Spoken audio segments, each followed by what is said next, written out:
ಬೆಂಗಳೂರು ಭಾಗದೊಳಗ ಒಂದು ಬಹಳ ದೊಡ್ಡ ಹೆಸರು, ವೀರಶೈವ ಲಿಂಗಾಯತ ಜನಾಂಗದ ಒಂದು ದೊಡ್ಡ ಮುಖಂಡರವರು, BS ಪರಮಶಿವಯ್ಯನವರು ಅಂತ.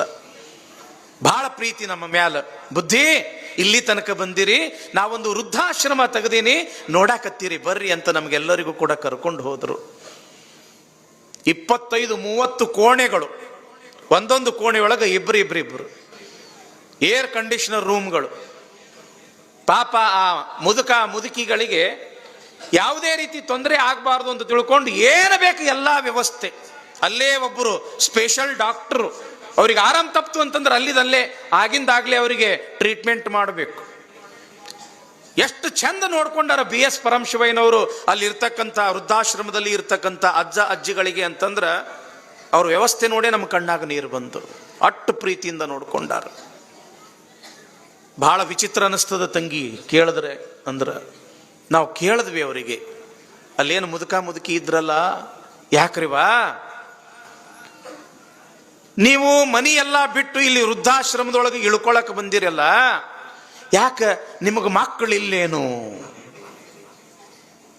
ಅಥವಾ ಭಾರತ ದೇಶದೊಳಗೆ ಇರುವುದಿಲ್ಲೇನೋ, ಅವರು ಬೇರೆ ದೇಶದೊಳಗೆ ಇರ್ತಾರೇನು? ಕೇಳಿದ್ರೆ ವಿಚಿತ್ರ ಅನಿಸ್ತದ. ಇಲ್ಲ ಸ್ವಾಮೀಜಿ, ನಮ್ಗೆಲ್ಲರಿಗೂ ಕೂಡ ಮಕ್ಕಳಿದ್ದಾರೆ, ಅಂತಿಂತ ಮಕ್ಕಳಿಲ್ಲ. ದೊಡ್ಡ ದೊಡ್ಡ ಡಾಕ್ಟರ್ಸ್ ಅದಾರ, ಅವರು ವಕೀಲರದಾರ, ಇಂಜಿನಿಯರ್ ಅದಾರ, ಉದ್ಯೋಗಪತಿಗಳದಾರ, ಲಕ್ಷಾಧೀಶರಲ್ಲ ಕೋಟ್ಯಾಧೀಶರದಾರ. ಆದ್ರ ತಂದೆ ತಾಯಿನ ಎಲ್ಲಿ ನೋಡ್ಕೊಳ್ಳೋದು, ಅವ್ರ ಸೇವಾ ಎಲ್ಲಿ ಮಾಡೋದು, ಅವ್ರ ಕಿರಿಕಿರಿ ಎಲ್ಲಿ ತಡ್ಕೊಳ್ಳೋದು ಅಂತ ತಿಳ್ಕೊಂಡು ನಮ್ಮನ್ನೆಲ್ಲ ವೃದ್ಧಾಶ್ರಮದೊಳಗೆ ಬಿಟ್ಟು ಹೋಗಿ ಬಿಟ್ಟಾರ. ನಮಗ ಒಂದು ಸಮಾಧಾನ ಏನಾತು ಅಂತಂದ್ರ, ಅವರ ಮಕ್ಕಳೆಲ್ಲ ಇಂಜಿನಿಯರು, ಡಾಕ್ಟರು, ದೊಡ್ಡ ದೊಡ್ಡ ಉದ್ಯೋಗಪತಿಗಳು. ಆದ್ರೆ ಒಂದು ಸಮಾಧಾನ ಏನು ಅಂತಂದ್ರ, ಯಾವ ರೈತನ ತಂದೆ ತಾಯಿಯೂ ಕೂಡ ಅಲ್ಲಿ ಇದ್ದಿದ್ದಿಲ್ಲ. ಧರ್ಮ ಅನ್ನೋದು ಏನಾದ್ರೂ ಕೂಡ ಉಳಿದದ ಅಂತಂದ್ರ ನಮ್ಮ ರೈತರಲ್ಲಿ ಉಳಿದದ. ಯಾವ ತಂದೆ ತಾಯಿಯನ್ನು ಕೂಡ ಅವರು ವೃದ್ಧಾಶ್ರಮದೊಳಗೆ ಇಟ್ಟಿಲ್ಲ. ತಂದೆ ತಾಯಿ ನಮಗ ಭಾರ ಅಂತ ಯಾರೂ ಕೂಡ ತಿಳ್ಕೊಂಡಿಲ್ಲ.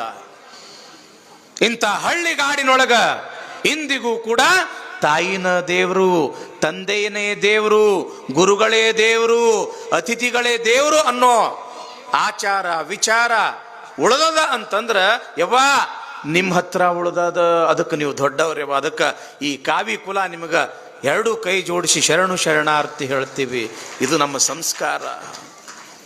ತಂದೆ ತಾಯಿಯನ್ನ ಇಷ್ಟು ಪ್ರೀತಿ ಮಾಡ್ರಲ್ಲ, ಅವರು ಸಾಯುವಾಗ ಅನ್ಬೇಕು, ದೇವರೇ ಮತ್ತೊಂದು ಜನ್ಮ ಇತ್ತು ಅಂತಂದ್ರ ನಮ್ಮ ಮಕ್ಕಳು ಹೊಟ್ಟೆಯಾಗ ನಾವು ಮಕ್ಕಳಾಗಿ ಹುಟ್ಟಬೇಕು, ಇಂಥ ಮಕ್ಕಳು ಕೊಡು, ಇಂಥ ತಂದೆ ತಾಯಿಯನ್ನು ಕೊಡು ಅಂತ ತಿಳ್ಕೊಂಡು ಅವರು ದೇವರಿಗೆ ಕೇಳಬೇಕವ.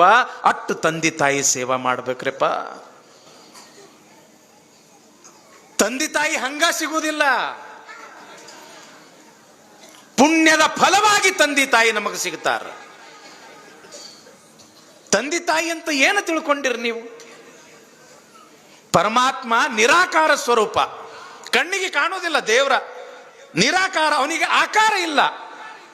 ಆದ್ರೆ ನಿರಾಕಾರ ಸ್ವರೂಪನಾಗಿರ್ತಕ್ಕಂಥ ದೇವರು ಯಾರ ಸ್ವರೂಪದೊಳಗೆ ಬಂದು ನಮ್ಮನ್ನ ರಕ್ಷಣೆ ಮಾಡ್ತಾನ ಅಂತಂದ್ರ, ತಂದೆ ತಾಯಿಯ ಸ್ವರೂಪದೊಳಗೆ ಬಂದು ನಮ್ಮನ್ನ ದೊಡ್ಡವರನ್ನಾಗಿ ಮಾಡ್ತಾನ, ವಿದ್ಯಾಭ್ಯಾಸ ಕಲಿಸ್ತಾನ, ಉದ್ಯೋಗಕ್ಕೆ ಹಚ್ತಾನ, ಮದ್ವಿ ಮುಂಜಿ ಮಾಡ್ತಾನ, ನಮ್ಮ ಜೀವನದೊಳಗ ನಮ್ಮ ಕಾಲ ಮ್ಯಾಲ ನಮಗ ನಿಂತುಕೊಳ್ಳುವಂಗ ಮಾಡ್ತಾನ.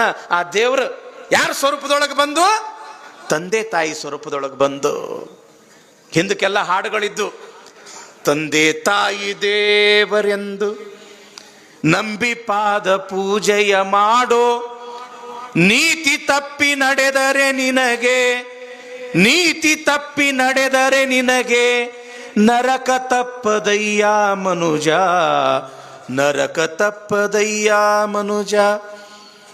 ಉದಯಲೆದ್ದು ಮುಖವ ತೊಳೆದು ಸದಾ ಶ್ರೇಷ್ಠ ಭಸ್ಮವ ಧರಿಸೋ, ಮೊದಲು ವೈರಿಧ್ಯಾನವ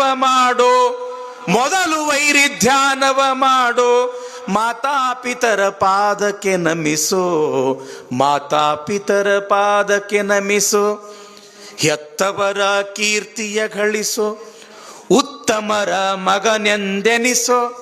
ಹೋಗ್ಯಾವ ಇಂಥ ಹಾಡೆಲ್ಲ, ಇಂಥ ಹಾಡುಗಳೆಲ್ಲ ಕಡಿಮೆ ಆಗಿಬಿಟ್ಟವು. ಕಡಿಮೆ ಆಗ್ಯಾವೇನಿಲ್ರಿ, ಇವು ಇರಬೇಕ್ರಿವಾ. ಇವು ನಮ್ಮ ಮಕ್ಕಳಿಗೆ ದಾರಿ ದೀಪ. ಇವು ಏನು ಮಾಡಕತ್ತೀವಿ ಅಂತಂದ್ರೆ, ನಮ್ಮ ಮಗ ಡಾಕ್ಟರ್ ಆಗಲಿ, ಇಂಜಿನಿಯರ್ ಆಗಲಿ, ವಕೀಲ ಆಗಲಿ, ಜಡ್ಜ್ ಆಗಲಿ, MLA ಆಗಲಿ, MP ಆಗಲಿ ಅಂತ ತಿಳ್ಕೊಂಡು ಅವರಿಗೆ ಬರೀ ಓದ್ಸ ಹುಚ್ಚ ಬೆಳೆದೈತೆ ಹೊರತು ನಮಗ, ಆದ್ರೆ ಅವರಿಗೆ ಒಳ್ಳೆಯ ಸಂಸ್ಕಾರ ಕೊಡುವ ಹುಚ್ಚು ನಮಗಲ್ಲಿ ಉಳಿದಿಲ್ಲ. ಮಕ್ಕಳಿಗೆ ಸಂಸ್ಕಾರ ಸಂಸ್ಕೃತಿ ಕಲಿಸೋದು ಬಹಳ ದೊಡ್ಡ ಮಾತದ ಯವ್ವ. ಮಕ್ಕಳನ್ನು ಹಡಿಯೋದು ದೊಡ್ಡ ಮಾತಲ್ಲ. ಹಡ್ದಿರ್ತಕ್ಕಂಥ ಮಕ್ಕಳಿಗೆ ಒಳ್ಳೆ ಸಂಸ್ಕಾರ ಕಲಿಸೋದು ಬಹಳ ದೊಡ್ಡ ಮಾತದ. ಇವತ್ತು ಬಹಳ ಖುಷಿ ಅನಿಸ್ತದ. ಇಲ್ಲಿ ಒಬ್ರಲ್ಲ ಇಬ್ರಲ್ಲ 100 ಮಕ್ಕಳು ಬರಾಕತ್ತವ. ಅವ್ರ ಹಣಿ ಮೇಲೆ ವಿಭೂತಿ ಕಾಣಕತ್ತೀವಿ, ಚಂದ ಕುಂತವ್ರು ಪ್ರವಚನ ಕೇಳಾಕತ್ತಾರ.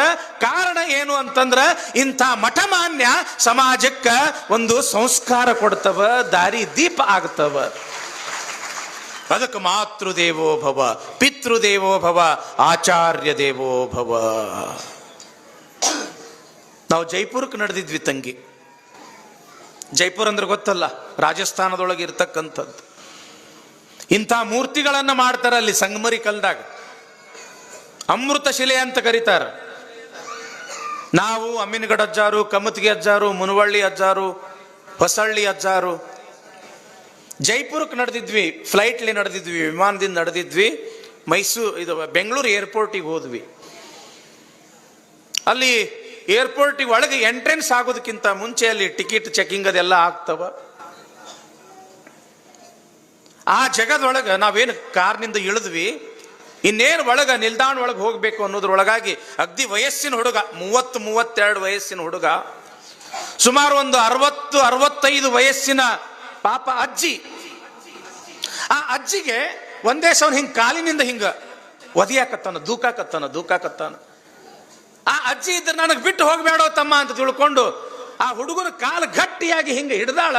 ಅವ ಇದ್ರ ಕಾಲಿನಿಂದ ಜಾಡ್ಸಿ ಆ ಮುದುಕಿನ ಒದಿಯಾಕತ್ತಾನ. ಒಂದು ಸವನ ಹಳ್ಳಾಕತ್ತಿತ್ತು ಪಾಪ ಮುದುಕಿ. ನಾವು 4-5 ಮಂದಿ ಸ್ವಾಮಿಗಳಲ್ಲಿ ಹೋದ್ವಿ. ಹೋಗಿ, ಏ ತಮ್ಮ, ವಯಸ್ಸಾಗಿದೆ ಹೆಣ್ಮಗಳಿಗೆ, ನಿನ್ ತಾಯಿ ವಯಸ್ಸಿದ್ದಂಗದ, ಅಂಥವಳಿಗೆ ಕಾಲಿನಿಂದ ಒದಿಯಾಕತ್ತಿಯಲ್ಲೋ, ಬಿಡು ಅಂತ ತಿಳ್ಕೊಂಡು ಹಿಂಗ ಸರಿಸಿದ್ವಿ. ಅವನಿಗೆ ಸರಿಸಿ ಆ ಅಜ್ಜಿಗೆ ಕೇಳಿದ್ವಿ, ಏನಮ್ಮ ಯಾಕ ಆ ಹುಡುಗ ನಿನಗೆ ಯಾಕೆ ಬೈಯಾಕತ್ತಾನ, ಯಾಕೆ ನಿನಗೆ ಒದಿಯಾಕತ್ತಾನ, ಅವಂದೇನಾದ್ರೂ ಸಾಮಾನು ಗಿಮಾನು ಏನಾದ್ರೂ ಕೂಡ ನೀ ಕದ್ದಿ ಏನು ತಗೊಂಡಿ ಏನು ಅಂತ ನಾವು ಕೇಳಿದಾಗ ಪಾಪ ಆ ಅಜ್ಜಿ ಅಂತೂ, ಯಪ್ಪ ನಾ ಕಳ್ಳಿ ಅಲ್ರಿಪ್ಪ, ಅವನ ಸಾಮಾನ ನಾ ಏನೂ ತಗೊಂಡಿಲ್ಲ, ಮತ್ತವ ಬೇರೆ ಯಾರು ಅಲ್ಲ, ನನ್ನ ಹೊಟ್ಟ್ಯಾಗ ಹುಟ್ಟಿದ ಮಗನ, ಮತ್ತವ ನಿನ್ನ ಮಗ ಇದ್ರ ನಿನಗೆ ಯಾಕೆ ಒದಿಯಾಕತ್ತಾನ. ಏನ್ ಹೇಳ್ರಿ ಸ್ವಾಮಿಯಾರ, ಆ ಕಡೆ ಸ್ವಾಮಿಯಾರ ಅಂತಂತಾರ. ಆ ಕಡೆ ದಾವಣಗೆರೆ ಭಾಗದೊಳಗ ಅಜ್ಜಾರಿಗೆ ಮುತ್ತೆಯವರಿಗೆ ಸ್ವಾಮಿಯಾರ ಅಂತ ಕರೀತಾರ. ಆ ಭಾಗದ ಪಾಪ ಅಜ್ಜಿ ಬೆಂಗಳೂರಿಗೆ ದುಡಿಯಾಕಂತ ಹೋಗಿರ್ತಕ್ಕಂಥವಳು. ಏನ್ ಹೇಳೋನ್ರಿ ಸ್ವಾಮಿಯಾರ, ಇವ ಬಹಳ ಸಣ್ಣವಿದ್ದನ್ರಿ, 4 ವರ್ಷದವ ಇದ್ದನ್ರಿ, ಇವ್ರಪ್ಪ ಸತ್ತ. ನಮಗೆ ಯಾರೂ ಇದ್ದಿದ್ದಿಲ್ರಿ. ಬೆಂಗಳೂರಂತ ಸಿಟಿ ಒಳಗೆ ಬಂದು ನಾವು ಇಲ್ಲಿ ಮತ್ತೊಬ್ರು ಮನೆಯೊಳಗೆ ಬಟ್ಟಿ ತೊಳೆದು, ಪಾತ್ರೆ ತೊಳೆದು, ಕಸ ಹುಡುಗಿ, ಸಾಣಿ ಹಾಕಿ, ಹಂಗ ಹಿಂಗ ನಾನು ಇವನಿಗೆ ಸಾಲಿ ಕಲಿಸದನ್ರಿ. ಎಷ್ಟ್ರ ತನ ಕಲಿಸಿದ್ನಿ ಅಂತಂದ್ರ ಇವಂದು MBA ಆಗ್ಯದ್ರಿ. MBA ಅಂದ್ರೆ ಗೊತ್ತಲ್ಲ, MBA ಆಗ್ಯದ್ರಿ. ನೌಕರಿ ಇಲ್ಲೇ ಹತ್ರಿ ಇವನಿಗೆ, ಬೆಂಗಳೂರದಾಗ ನೌಕರಿ ಹತ್ತು. ಇವನು ಮದುವೆ ಮಾಡಬೇಕು ಅಂತ ತಿಳ್ಕೊಂಡು MBAನೇ ಮುಗಿಸಿರ್ತಕ್ಕಂಥ ಒಂದು ಕನ್ಯಾ ನೋಡಿ ಮದುವೆ ಮಾಡ್ದಿನ್ರಿ. ಅಕ್ಕಿಗೂ 1 ಲಕ್ಷ ರೂಪಾಯಿ ಪಗಾರ ರೀ, ಇವನಿಗೂ 1 ಲಕ್ಷ ರೂಪಾಯಿ ಪಗಾರ. ಅಕ್ಕಿಗೆ ಮುಂಬೈಗೆ ಟ್ರಾನ್ಸ್ಫರ್ ಆಗ್ಯದ್ರಿ. ಅಕ್ಕಿ ನೌಕರಿಗೆ ಮುಂಬೈಗೆ ಹೋಗ್ಯಾಳ್ರಿ. ನಾನು ಹೆಂಡತಿ ಹತ್ರನ ಇದ್ಕೊಂಡು ನೌಕರಿ ಮಾಡ್ತೀನಿ ಅಂತ ಹೇಳಿ ನಡ್ದಾನ್ರಿ. ಹೋಗಾಕೆ ನಾ ಬ್ಯಾಡ್ ಅಂದಿಲ್ರಿ. ಯಪ್ಪ ನನಗೂ ಕೂಡ ಕರ್ಕೊಂಡು ಹೋಗೋ, ನನಗಿಲ್ಲಿ ಸ್ವಂತ ಇರಾಕ್ ಮನಿ ಇಲ್ಲ, ಯಾರು ಬಂಧು ಇಲ್ಲ, ಬಳಗ ಇಲ್ಲ, ಯಾರು ಇಲ್ಲ, ದುಡ್ಯಾಕ ಮೈಯಾಗ ಶಕ್ತಿನೂ ಉಳಿದಿಲ್ಲ, ನನಗೂ ಕರ್ಕೊಂಡು ಹೋಗೋ ಅಂತ ಅವನ ಕಾಲಿಗೆ ಬಿದ್ದು ಕೇಳಾಕತ್ತೀನ್ರಿ. ಹಿಂಗ ನನಗೆ ಒದ್ಯಾಕತ್ತ ನೋಡ್ರಿ, ನೀವರ ಬಂದಿಟ್ಟು ಹೇಳ್ರಿ ಅಂತ ಪಾಪ ಮುದುಕಿ ಒಂದ ಸೋನು ಗೋಳೋ ಅಂತ ಅಳ್ಕೊಂತ ನಮ್ಮ ಮುಂದೆ ತನ್ನ ಕಷ್ಟ ತೊಡ್ಕೊಳ್ತು. ಇಷ್ಟು ಅನ್ನೋದ ತಡ ಆ ಹುಡುಗಿಗೆ ಎಷ್ಟು ಸಿಟ್ಟು ಬರ್ಬೇಕತ್ತೀರಿ? ಏನ ಯವ್ವ ಬಂದು ಸ್ವಾಮಿಯಾರ ಮುಂದ ನನ್ನ ಬಗ್ಗೆ ಹೇಳಕತ್ತಿ, ನೀನು ಬಹಳ ಕಷ್ಟಪಟ್ಟು ಕೂಲಿ ನಾಲಿ ಮಾಡಿ ಮುಸ್ರಿ ಗಿಸ್ರಿ ತೊಳೆದು ನನಗೆ ಓದಿಸಿನಿ ಮದಿ ಮಾಡೀನಿ ಅಂತ ಹೇಳಿ ತಿಳ್ಕೊಂಡು ಬಹಳ ಕಷ್ಟಪಟ್ಟು ಹಡದೀನಿ ಅಂತ ತಿಳ್ಕೊಂಡು ಸ್ವಾಮಿಯಾರ ಮುಂದೆ ಹೇಳಕತ್ತಿದಿ. ನನ್ನ ಹಡದ ಕಿಮ್ಮತ್ತರ ಏನು ಕೇಳು, ಕೊಡ್ತೀನಿ ಅಂತಾಳು. ಏನಂತಾನ ಮಗ? ನನ್ನ ಹಡದ ಕಿಮ್ಮತ್ತರ ಏನು ಕೇಳು, ಕೊಡ್ತೀನಿ ಅಂತಾನ. ನೋಡ್ರಿ ಎಂಥ ನಾಲಾಯಕ ಮಕ್ಕಳು ಹುಟ್ಟ್ಯಾವ ನಮ್ಮ ದೇಶದೊಳಗ. ಹಡದ ಕಿಮ್ಮತ್ತು ಕಟ್ಟಕ್ಕಾಗ್ತದೇನ್ರಿಪ್ಪ? ತಾಯಿ ಹಡದ ಕಿಮ್ಮತ್ತು ಕಟ್ಟಕ್ಕಾಗ್ತದೇನು? ಒಂದಲ್ಲ ಎರಡಲ್ಲ 7 ಜನ್ಮದಾಗ ಹುಟ್ಟಿ ಬಂದ್ರು ಕೂಡ ಹಡದ ತಾಯಿಯ ಕಿಮ್ಮತ್ತು ನಿನಗೇನು ಕಟ್ಟಕ್ಕಾಗ್ತದೋ? ಹರಿಹರ ಬ್ರಹ್ಮಾದಿಗಳಿಗೆ ಕಟ್ಟಕ್ಕಾಗಿಲ್ಲ, ನೀ ಯಾವ ಗಿಡ ತಪ್ಪಲೋ? ಇಂಥ ಮಕ್ಕಳು ಹುಟ್ಟ್ಯಾವ ಈ ಪ್ರಪಂಚದೊಳಗ. ಪಾಪ ಆ ಮುದುಕಿ ಅಂತೂ ಒಂದು ಮಾತ, ಅದು ಇಂದಿಗೂ ಕೂಡ ನೆನಪಾತು ಅಂತಂದ್ರೆ ಕಳ್ಳಾಗ ಚುಚ್ಚದಂಗೆ ಆಗ್ತದ, ನೋವು ಆಗ್ತದ, ಭಾಳ ತ್ರಾಸ ಅನ್ನಿಸ್ತದ. ಏನಂದಳು ಗೊತ್ತದೇನ್ರಿ ಪಾಪ ಮುದುಕಿ? ಸ್ವಾಮ್ಯಾರ, ಮಕ್ಕಳಾಗ್ಲಿಲ್ಲ ಅಂತಂದ್ರೆ ಮನಸ್ಸಿಗೆ ಭಾಳ ಬ್ಯಾನೆ ಆಗ್ತದ್ರಿ. ಎಲ್ಲರೂ ಬಂಜಿ ಬಂಜಿ ಬಂಜಿ ಅಂತ ಚುಚ್ಚು ಮಾತು ಆಡಿ ಆಡಿ ಆಡಿ ಮನಸ್ಸಿಗೆ ಭಾಳ ನೋವು ಮಾಡ್ತಾರ್ರಿಪ್ಪ. ಮಕ್ಕಳು ಹುಟ್ಲಿಲ್ಲ ಅಂತಂದ್ರೆ ಮನಸ್ಸಿಗೆ ಭಾಳ ನೋವು ಆಗ್ತದ್ರಿ. ಆದ್ರೆ